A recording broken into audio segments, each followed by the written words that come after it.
Eu contei como o feminismo surgiu, né? Vocês querem um resumo? Então vamos lá. O feminismo... expliquei que o feminismo surgiu ali no contexto histórico, né, político da Revolução Francesa. Só que nesse vídeo eu acho que eu não falo sobre isso. Talvez eu até comento muito por alto. Mas alguns historiadores já falam que o feminismo existia muito antes, né? O que chama de protofeminismo, ali pelo século XIV, enfim.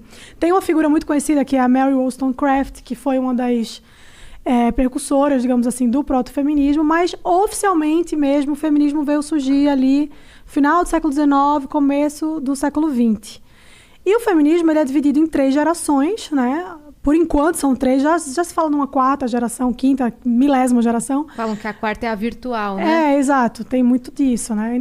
Ainda se está arrecadando uma base teórica para fazer isso, para falar da 4ª, mas ele é dividido inicialmente em 3 gerações, que são chamadas as 3 ondas do movimento feminista. A primeira, a segunda e a terceira onda, que é a mais recente antes dessa, dizem que é a que a gente está vivendo hoje. A primeira onda do movimento feminista é a onda das sufragistas, né? As mulheres que foram para a rua para pedir pelo direito ao voto e tudo mais. E essa primeira onda, ela ficou marcada pelo sufrágio, né? Foi quando a mulher passou a poder votar. E tem vários nomes que são muito influentes dessa primeira onda, mas um dos mais influentes é uma moça chamada Pankhurst, que ela foi uma das pioneiras ali do movimento das sufragistas. Ela, inclusive, fazia reuniões na casa dela para decidir como é que iam ser as movimentações, a mobilização, enfim. E aí, essa primeira onda, ela vem com esse propósito de pedir por direitos civis, né? A gente quer poder votar, a gente quer poder fazer outras coisas que a mulher não podia fazer naquela época. O que não se conta dessa história é como tudo isso aconteceu e qual era a motivação e qual é a fonte que o feminismo já começou bebendo desde o seu início, né? Que as pessoas muita gente não sabe. O feminismo ele é um movimento que ele tem origem no socialismo, nas ideias socialistas, de Marx e de Engels, enfim. E por causa disso, ele se mantém assim até hoje. Né? Claro que hoje, por exemplo, nessa terceira onda, né, até os anos 90, surgiram várias vertentes do feminismo. Então, assim, são mais de 20 vertentes. Anarcofeminismo, feminismo liberal, feminismo cristã, afrofeminismo, feminismo radical, enfim. Tem várias vertentes. Mas naquela época, né, o propósito era esse, era lutar pelos direitos civis. E a base que existia ali por trás, a base teórica que existia por trás do feminismo era o socialismo, o marxismo. O feminismo ele puxa muito uma teoria, né, do patriarcado, que é uma teoria que foi explicada por Engels no livro chamado, eu nunca lembro a ordem do título do livro, mas ele fala sobre a origem da família, da propriedade privada e do Estado. E nesse livro ele vai falar sobre essas relações, né, de treta que existe entre os homens e as mulheres. E ele vai falar que a mulher está sempre numa situação de submissão e que ela precisa romper com isso e tudo mais, porque o objetivo é a revolução, sempre. Sempre o objetivo vai ser a revolução.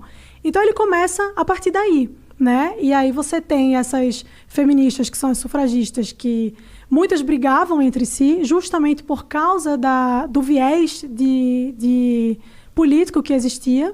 Não era simplesmente, vamos lutar pelos nossos direitos, era uma corrente que tinha como objetivo final a revolução comunista, a revolução de esquerda.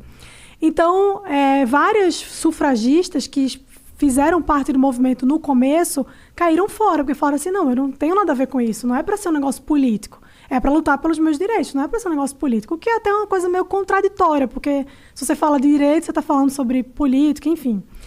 Mas aconteceu dessa forma, então... Mas, de repente, elas entendiam que, o direito da mulher não pode estar atrelado a nenhum outro interesse. Exato. E isso não está me representando. Era política ideológica, no caso, né? O problema era a ideologia, porque muitas mulheres não concordavam com a ideologia, então elas não queriam ter o nome delas ali associado.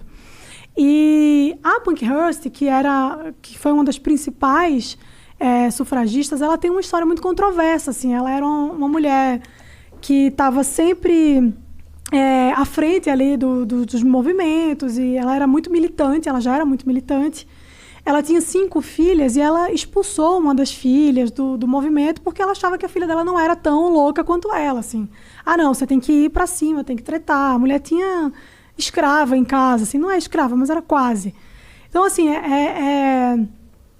isso é o que marca, em resumo, a primeira onda do movimento feminista, essa busca pelo voto, né, pelo sufrágio feminino.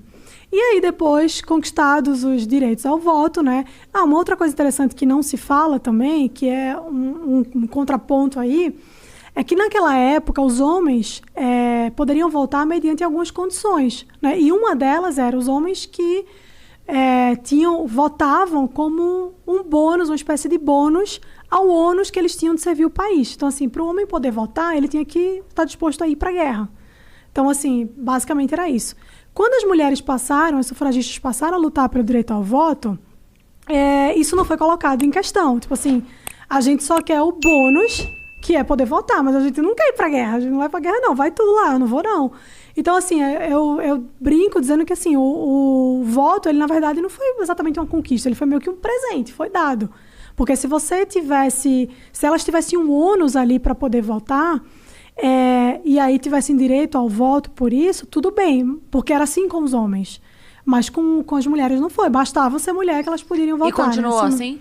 Continuou. Continuou sim. sendo um bônus para o ônus do homem? Sim, é isso? Continuou. Durante algum tempo? Até hoje, assim, né? Até hoje o homem, por exemplo, aqui no Brasil e em todos os outros lugares do mundo, o homem ele precisa fazer o alistamento militar. Se ele não faz, ele se compromete. Ele não pode tirar passaporte, ele não pode prestar concurso público, então ele tem essa obrigação. E ele pode votar também. A mulher não tem, a mulher basta fazer 16 anos, ela pode ir lá e votar em quem ela quiser. Então, essa foi a primeira onda, é um resumo da primeira onda.